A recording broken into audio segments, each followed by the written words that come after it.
Hello, everyone. I believe you're doing okay, and I believe that God has blessed you. And as we are here in this lesson, today we are going to talk about Sigmund Freud's psychosexual stages of development. As we all know, Sigmund is one of the pioneers of psychology, and he explained the human personality develops through five important stages from infancy to adulthood. And these stages are the ones that we are going to talk about: the oral, anal, phallic, latency, and genital stages. And according to Freud, each stage focuses on a particular part of the body and the experiences a child goes through at that stage. He believed that these early experiences play a major role in shaping behavior of a person in later in his life. So in this presentation, I will explain each of the five stages clearly and show how they contribute to human growth and development. So we have the first stage, and that is the oral stage, and it is from 0 to 1 years. 1 year. At this stage, the pleasure is centered on the mouth. Now the mouth is the pleasure principle, is on the mouth. So activities here include suckling, feeding, biting, chewing, and the baby gains comfort through feeding. You'll realize that at this stage, most children do everything. They do things with the mouth. You'll find a child outside playing with mud, putting everything in the mouth. You'll find a child taking leaves, putting in the mouth. So they gain pleasure by doing these things, and it is important for trust and dependency. That's why, for example, a child suckling from the mother or from the bottle, they depend on that thing or the mother so much. Now that is the first stage, the oral stage. And when the need is not satisfied at this stage, that is when you will get possible fixations as the child grows. There will be smoking, there will be nail biting, there will be overeating when it is under satisfied. But when it is satisfied fully, the child becomes very independent. When she or he is old, like she doesn't has have any fixations. So it is good, and it is it's mandatory for a parent or a caregiver to give the child this in order to satisfy the needs, the satisfaction, in order not to have possible fixations in the future. Then we have the second stage, that is the anal stage, from 1 year to 3 years.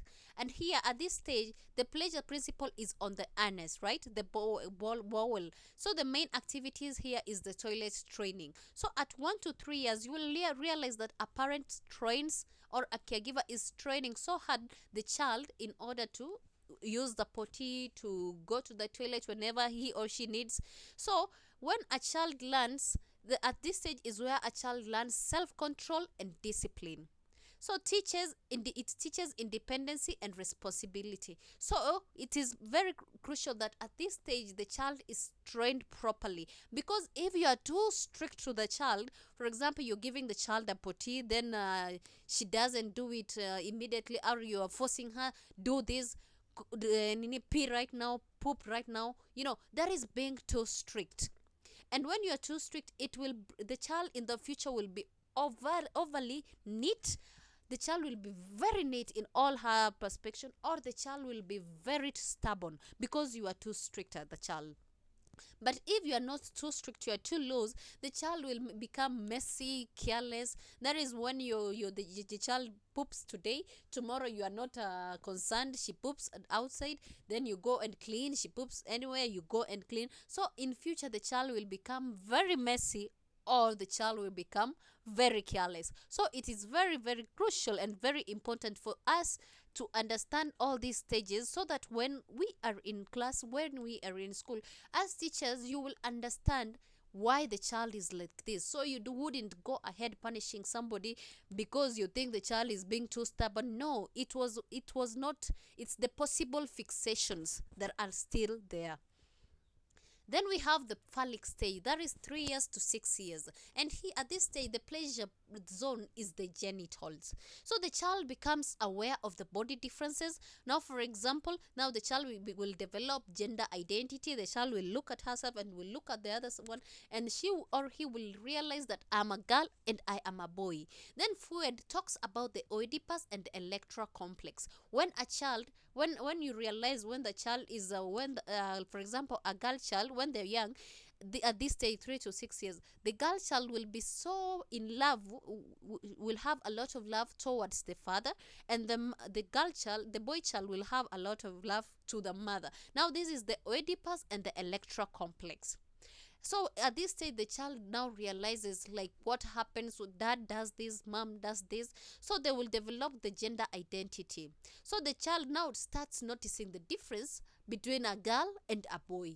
So at this stage is where like the child should understand properly. You should always do things that when the child, as the child grows, she or he understands what are the things that should happen in the society as a girl, what are the things that should happen in a society as a boy.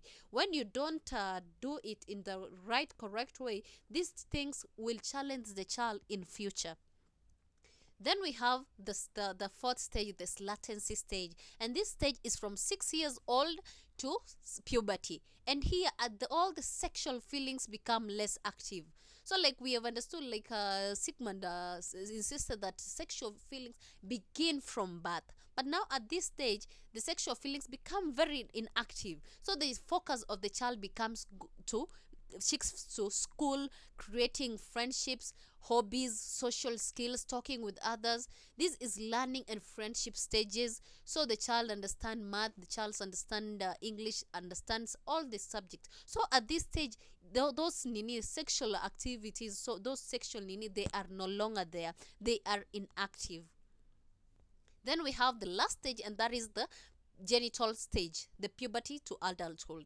It's at this stage where the sexual feelings reawaken.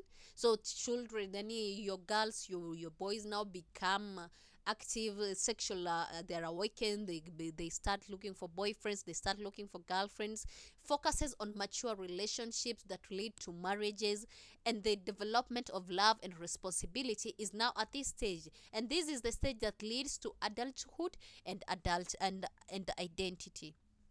So what is the importance of Sigmund's theory? It explains personality development. It explains why a person is too innocent, too introverted, a child, somebody is too extroverted. It explains why somebody is too stubborn. So it explains, it shows the importance of early childhood, like why you should do this as a child. Early childhood is the one that shapes a child to the future. So it explains the importance.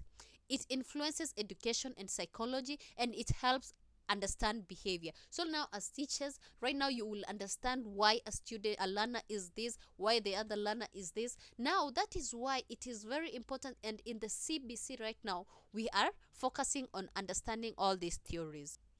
So we will conclude that Freud's psychosexual theory explains how human personality develops through the 5 important stages, and each stage contributes to the development of adult personality. And he believed what happens in early childhood affects personality in adulthood.